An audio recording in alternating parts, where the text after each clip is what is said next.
Good afternoon and welcome back from lunch. So I'm Daniel Rodwell from NCI in Australia and I'm the manager of our data storage systems there. A bit of a quick overview about what we'll talk about today. One of the problems that we've got is over the last few years we've started to accumulate bigger and bigger systems that hold a lot more data than we've ever held in the past. So in terms of this presentation, this actually started out about some what they call experimental work and just fooling around really with a whole lot of stuff. But then what eventually became obvious was this is actually a non-trivial problem that needs to be solved. So we'll step through about a bit of background and how we went about solving some of these problems on our side. And that's probably one of the things here. This is findings about the way we've approached solving these problems on our side. It may not work for everyone, and you may have alternative ideas on how to solve some of these issues. So what is NCI first of all? A lot of people here have probably never heard of what NCI is. So we're a broad scientific research computing facility in Australia. We're actually one of the top sites in Australia. There's another system over in Western Australia. But largely between those two sites, we provide the vast majority of research computing cycles in Australia.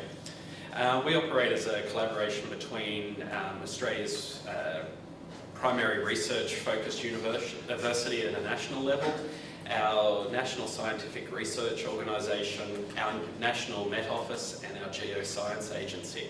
We're also partnered with a number of other research-focused universities. We're located in Canberra, the capital of Australia, and we're based at the Australian National University on the campus there, out of a specialised data centre just for HPC.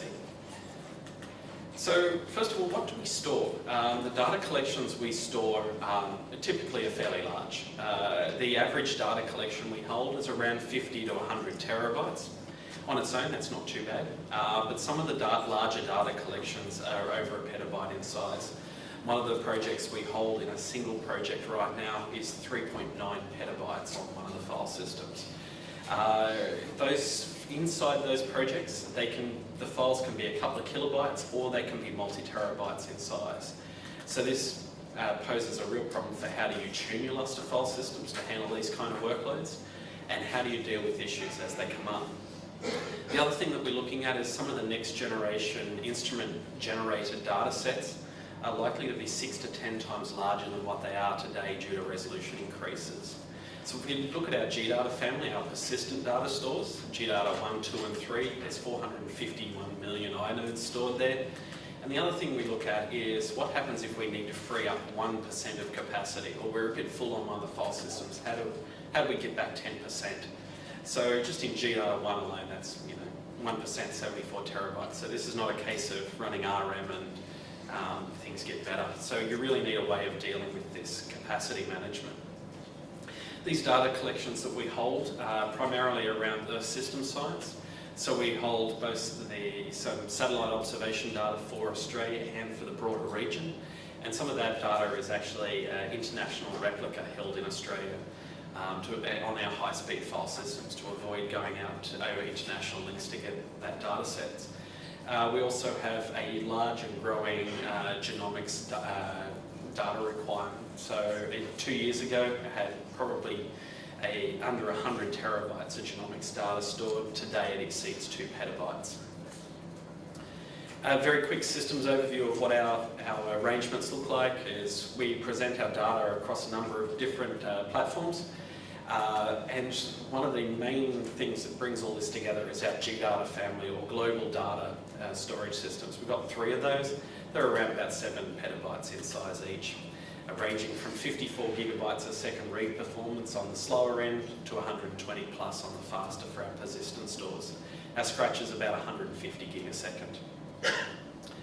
Our Lustre systems, very quick overview of some of the versions that we run here. Most of them are on 2.5 and our oldest GData 1 file system is on 2.3.11. So data migration, why do we do data migration? So one of the reasons why we migrate data is because these file systems, all of them are around about 12 to 18 months apart in age. And so we've got a continual rolling replacement program, and particularly over the next couple of years to replace them as they come to the end of their useful life. The other reason is we might want to move a data set because initially it was a lot smaller than what it is, and it's now expanded over time, and we can't actually accommodate all these data sets on the same file system, or that we want to move it to a different one of the GDatas because it might have a different performance or security profile associated with that. So 3 years ago, what did NCI look like? Just before I started working at NCI in mid-2013, we had 2.3 petabytes of online disk-based storage. Today, we have 29 petabytes of disk storage. So in 3 years, we've had a 13 times growth on that. And over those last 3 years, I've migrated over 8 petabytes of data between these file systems. So this becomes a non-trivial activity that's actually very time-consuming. So we started to look around and say, is there a better way of doing this? Because in the past, we've been using rsync. So when we think about the problem, we actually have a high-performance data problem here. We've got a very large amount of data. We've got millions of files in use. We actually need to move this in an acceptable amount of time.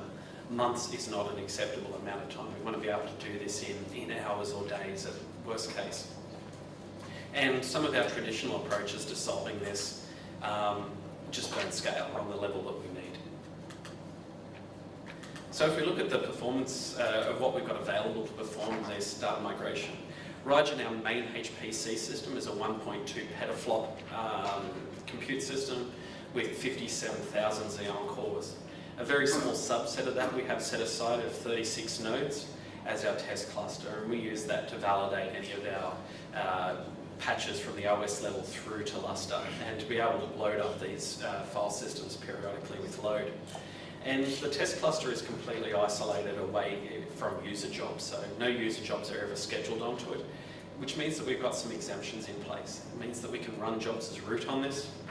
We don't have wall time limits enforced on it. Effectively, it's for us to do whatever we want to do as administrators on it to prove the system. However, when you look at the specifications, it looks like quite a good way of testing some of these scaling data migration activities. So for all these tests, these were run on the Rajan test cluster. If we look at the way the file systems are laid out, for each one of the GData file systems, we have a separate InfiniBand fabric. We separate our fabrics on our persistent stores for resiliency reasons primarily. We also limit the size of the file systems to, again, reinforce a resiliency point of view. So if we have one file system down, we don't have all the persistent storage offline. So GData1, it's our older file system. It's based on SGI IS4600, or what used to be called the LSI Ingenio arrays. They're not highly performant individually, but we have a lot of them. There's 520 OSTs in that alone. GData3 is far newer. It's on a NetApp E5600 platform. But what we've got there is a fair amount of performance that we can use. So thinking about what we're going to do with the data transfer, is the file system bandwidth. We have a lot of bandwidth available on these file systems in relative terms. 54 gigabytes a second read performance on GData1, over 70 write on GData3. But what we're doing in data migration, we don't want to starve user jobs of I/O because we're performing an administrative activity. Any administrative activity we perform should be completely transparent and not impact a user job. The other thing is that while we're doing some of this testing, we actually done a lot of these runs inside business hours for the original testing. In the example slides here, they were done after hours because we know the parameters are safe. But in the case of this, I actually did break some of our file systems with some of the load that we generated or where we had poor parameter choice. The other thing is with some of this, because we're moving data projects, probably that we're not, as an administrator, I'm not going to be a member of. These are user research data sets. We're going to be running as root, which means be very, very careful. Lustre is going to be very fast. If you make a mistake, you're going to destroy data at speed. Just a little thing that you want to keep in mind. So on the early tests, so this where we had an empty target file system, we actually had the source file system, GData1, mounted as read-only. So we couldn't make a mistake with the source and destination parameters and overwrite the actual proper data sets. So one of the other things is you really want to know what the size of the data set is that you're working on before you go and fire up any of these runs, because there's a lot of surprises that can lurk inside. You might have millions and millions of 4K files. There's projects that do exist like this. The other thing is we have other projects where we have subdirectory trees that are 30 subdirectories deep until you actually get to where the files are. The other thing is you want to be able to patch up these processes, so if you have a migration that fails, that you can actually go back and redo a smaller segment of it. This is particularly relevant where you're doing multi-petabyte data relocations. And the other thing is I'm not actually the owner of a lot of this data. The data custodians are, and so we need their permission to perform any administrative activity on that. And it's always good to have a rollback plan about how you deal with this. So one of the ways we do this is actually hold the source data on the original file system locked away so that we can roll back to that. We hold that for a week or two after we do a migration. So one of the things to determine before you go in this is determine the size and the count of the data set. And this screen's actually taken from Robinhood report utility. So what you can see is one of these projects here is 3.3 petabytes in size and around about 45 million entries in there. So these are not trivial. This is one of the projects that was actually moved using these approaches. So now we've scoped out what the nature of the problem is, what tools have we got available to help us get there. So we have many different options available. Lustre does have some ability to do Lustre to Lustre file system replications if we wanted to do a whole of file system replication. And this is basically we're trying to copy data. So there's many different ways you could come up with an idea of how to copy data. But the way we typically handle a data migration at NCI is one project at a time. So when we build a new file system, we'll actually move on a fewer lower impact projects onto that file system first after it's entered a production state, gauge how they go, and then step up the intensity and the requirements around the other projects that need to be on there. And the other thing that we like to do is make sure some of these utilities are actually independent of the file system that we use. In the past, we've actually moved them off non-Lustre file systems onto Lustre, so we needed a way of figuring out how to do that. So, of course, you can start at the very basics. You can use traditional CP. It's always an option. It always works. But to get any sort of performance out of it and scale it up, it needs a lot of manual handling. The same with traditional rsync. Rsync, it's been around for years. Everyone pretty much knows how to use it. It's been with me my whole working career, and it doesn't scare me at all. But what we do know is that in its default configuration and default usage scenarios, it doesn't handle high bandwidth scenarios very well. It's very resilient, but it just can't get a lot of performance out of it. The other one that we've had a look at is FP Sync, and there's some comparison tests coming up on this. FP Sync is effectively a workload manager around rsync, then uses FPART to build file partitions or bins of files and then farms it out to various worker nodes. This is actually a very good option for a couple of scenarios, but if you're in a hurry, there's some other tools that might be a better suit. So one of them is DCP, or DCP2 in particular. This is a highly scaling MPI application, but it has all the things that normally come with an MPI application. So if you have a failure while that is running, that's fatal. You'll need to start again. And you need to tune a whole lot of parameters around it for some scenarios, particularly as it can exceed the amount of memory that's available on one of the nodes involved in a job. So our nodes we're using had 32 gig of RAM, and on a few occasions I actually exceeded the amount of available memory, which means that then you have to change the MPI binding options and reduce the number of processes. So sometimes there's a bit of experimentation required. It's not, the features are not quite as rich as what they are in terms of rsync arguments that you can pass to it. And as you'll see in some of the later slides, when you use this, it can actually break your file systems with the sheer amount of load that it can generate. So when you're using DCP, I'd strongly recommend that you start with some very, very conservative parameters and work your way up. So for this test, I actually built a test data set. So we have some consistent results. Now, the file size I'm using here is at 100 megabytes, and that's based off what the average file size is across all of our file systems. And the Lustre stripe count is only 1 here. That may not be an optimal configuration. However, our default stripe parameters for our persistent stores are 1. One of the things I'm looking forward to is our progressive file layouts and being able to tune this, but for consistency we're using a stripe count of 1 on those 100 megabyte files. The other thing to note here is GData1, the source file system when it was created, is actually getting a little bit full. So we didn't get the optimal performance out of this, but it's valid for these comparisons that are being run. So if you look at a small scale test, the dumb traditional CP option, 1 terabyte, 10,000 files, 66 minutes running on a single process on one of those nodes. So 1 terabyte, 66 minutes. This isn't going to get you to petascale. That's pretty much the response there. CP itself was doing all right. If we look at I/O top on the node, it's doing about 300 megabytes a second, which is what we expect out of one of the GData1 OSTs under a normal workload condition.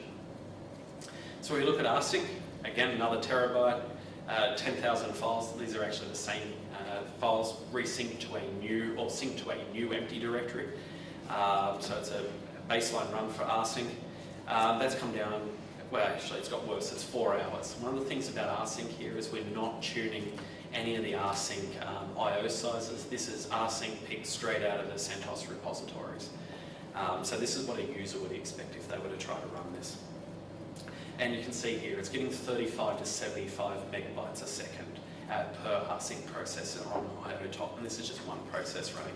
Again, this isn't going to scale up to the numbers we need. So the next test is, let's try FP-sync, this workload or workload distribution around rsync. 10 terabytes, 100,000 files starting to up the size here. This would be a very small project for us at 10 terabytes in size. So one of the things you need to choose around FP-sync is the size of the partitions and how they're actually built. These parameters are fed into FPAR, and so what we do is determine the number of partitions, the file count, and the size in bytes. So that's why you need to know ahead of time what you're actually moving, so you can pass it these ideal parameters. FP-sync, this is the type of command that you need to run. There's a lot of parameters that you need to pass.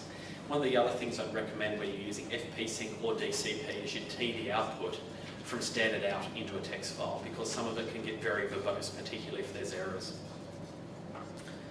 And that 10 terabyte, 100,000 file sync, 52 minutes. So it's actually it's actually faster than that CP on 1 terabyte. This is the type of output that you expect to see on the screen for FP-sync when it's running. And down the bottom you can see Queue Manager pushing jobs in and out. So the next test we can do is DCP. DCP, same 16 nodes, same data set. Pass it a similar sort of command, MPI run. You've obviously got the allow run as root, which is normally not something you want to do with an MPI run, but in this case we need to. And the number of processes, so this is the number of cores effectively we're using on this. And it's 10 minutes for that same 10 terabytes, so 55 minutes down to 10 minutes for DCP. So DCP, you can see it scaling up here quite well. It actually runs in a couple of phases. It has a directory walk and file attribute preservation stage. It then goes through a data copy, so effectively copying blocks phase, and then setting the attributes on it. So at either end it has 2 metadata intensive workloads that spike, then a whole lot of workload on your OSTs, and then it's finished. And it gives you some nice stats when it also finishes. You can see that it's said that we've run at 15 gigabytes per second for this DCP run. This is what it looks like. This is our monitoring out of Zabbix, and on the right-hand side you can see DCP versus FP-sync. The green section is the write activity on GData3, the target file system, and you can see in both cases 10 terabytes of data is being written here, and you can see exactly how hard DCP is pushing on those OSTs while this is happening. But this is only 10 terabytes, so it's a medium scale test as I've labelled it. 52 minutes down to 10 minutes. What happens if we have very little change and rerun FP-sync? Well, that'll only take 3 minutes. So what you can do is use DCP to stage the data into place, and then use FP sync to run a differential sync over it to minimise the amount of time you need to be offline with a data set being moved. I've tried this and I got caught unaware between doing the initial sync and the difference or the delta in the scheduled cutover window. One of the projects decided I have a whole lot of data that needs to go over and loaded up the project with a whole lot of extra baggage from the initial sync.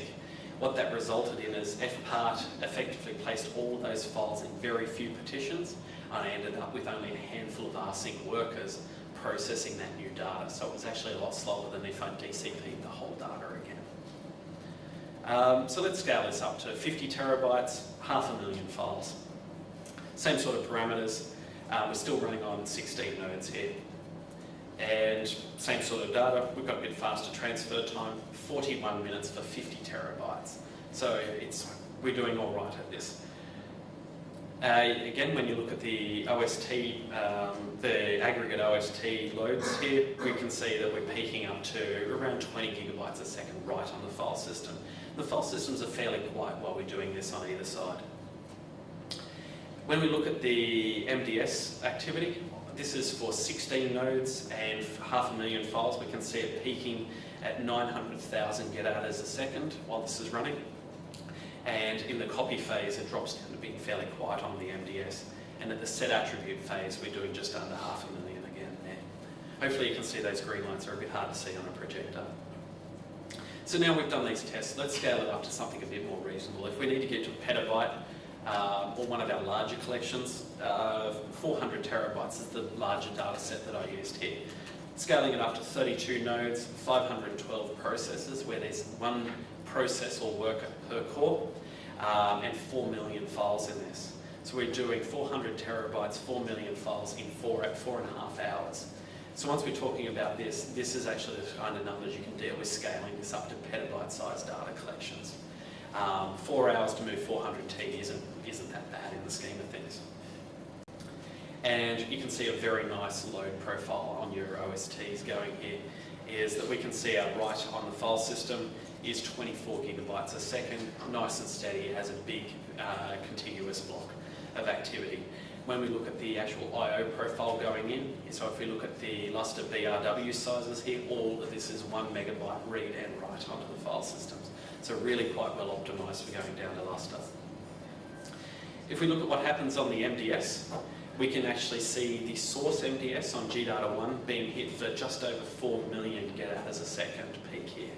Our MDSs are very well specified. So on our GData file systems, we run 768 gig of LRDIMM and 20 to 40 cores on those MDSs.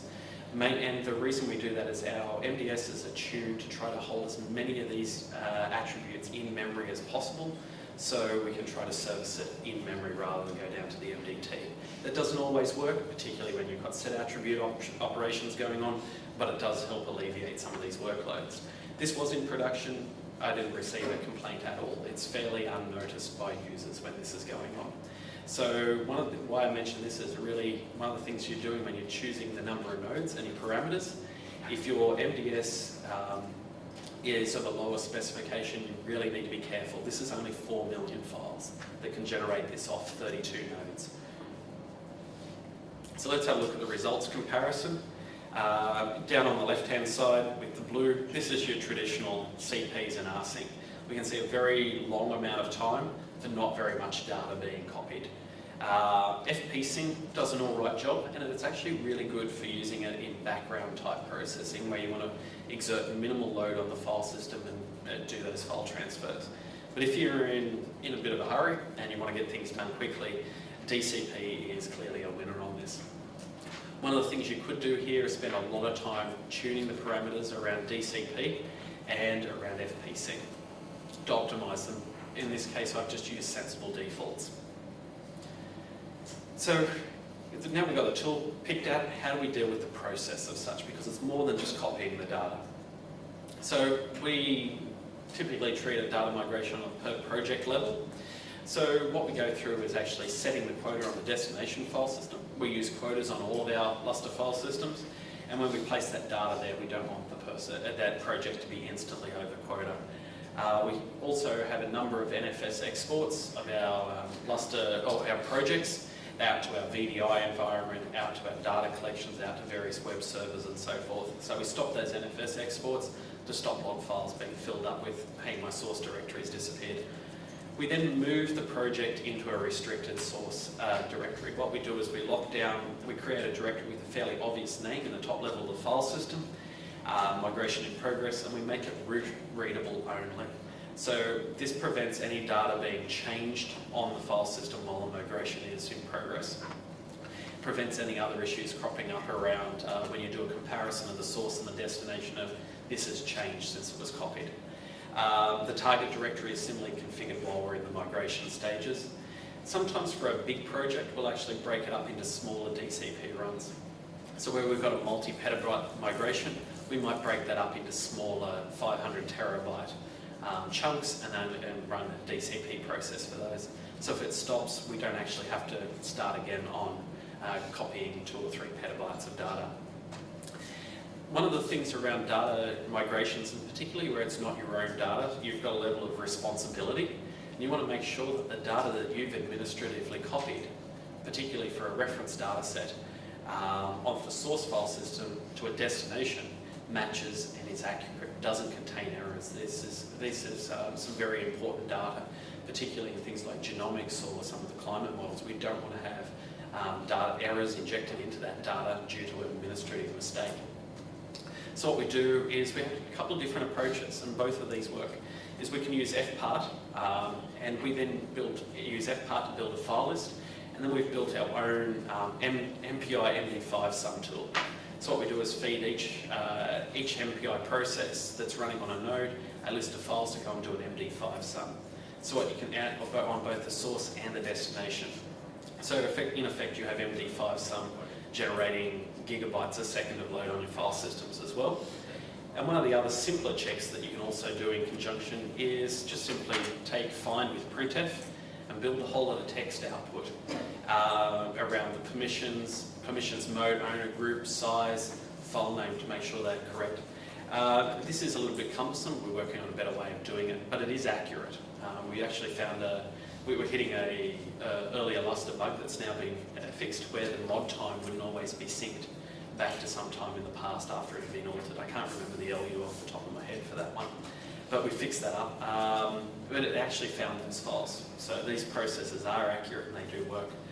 Once we've verified all the data is there, if there's any differences, what we'll actually do is just build a file list and use rsync to resync any of the files that don't match. This is typically a very few or no files that differ. We then move the destination or the new directory out into place of the target file system and re-establish the NFS exports. So does this actually work? Yes. So a year ago, pretty much a year ago to the day, I moved a 2.4 petabyte project from GData 1 to GData 3. It was, at the time, 40 million files in 2.5 or 2.4 petabytes. And that was done end-to-end, all verified. The data copy, so no data, the whole base copy, all the comparisons, all of the other associated work in 43 hours for 2.4 petabytes. So I'd say that largely that works for a petascale data migration. That works quite well. When we moved off our 1.4 petabyte CXFS file system onto GData 1, that took over 2 or 3 weeks to move the same amount of data using rsync, and this was done in under 48 hours. We also encountered a bug in DCP2, and we've committed a fix upstream for that. There was a problem calculating the MPI ranks there, and it would actually allow some of the workers to escape the MPI barrier, and you'd end up with this weird condition where DCP appeared to lock up for no reason. We've contributed that back upstream as well. Some of the future work that we've got is around Hsm integration. So when we move from one file system to another file system, how do we avoid rewriting that, committing it out? Or if it's in a migrating offline state, how do we avoid pulling it back onto tape, migrating it to a new file system and then rewriting out the Hsm data again? We've got some ideas on how to do that. We think it's possible to avoid doing large recalls and then effectively just repoint the data. but we need to work through a test scenario on that. The other thing we want to do is improve the DCP scaling, using a distributed compare, which is also part of the file utils IO suite where DCP comes from. And the other thing is, as we replace GData 1, 2 and 3 and possibly another couple of file systems over the next few years, I need to currently use the test cluster to do this, which has competing requirements from our HPC team to do some of their validation work.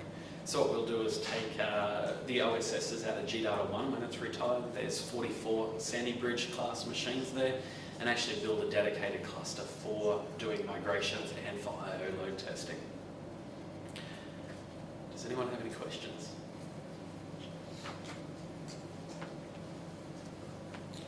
Hi. What is the software you adopted to interface Lustre with the taper backend? Okay, excellent.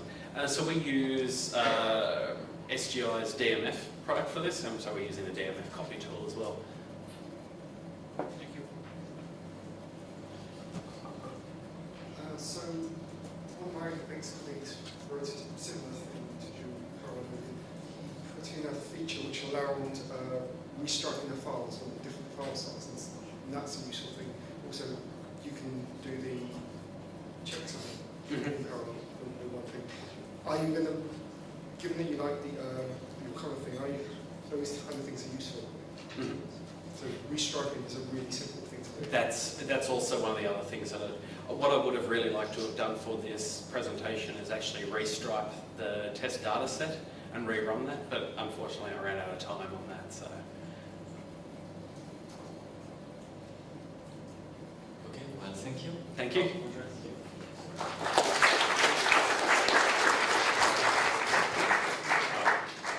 One quick question. There's a couple of other projects that are doing similar things. There's one at STSC, and then there's one at NCSA. They use like a queuing system, Rabbit and a queue, and then they farm out copying using like rsync or whatever in the background. I don't know if you're familiar with those, or if there's any concept of people working together to make one great copy tool.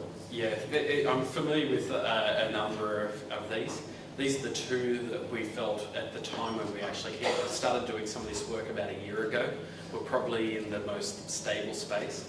The other thing with where we had our custom MD5 sum MPI application is because of some of the data sets, we wanted to have a fairly high level of assurance. So we wanted to effectively have just use something like MD5 sum underneath to be able to do some of this checksumming, so we could be very, very confident. That's the other thing, like where we see us using fine with printf. It's not brilliant, it's not great, and it's not actually that highly performing, but you can trust the output generally of what you get. Okay, thank you.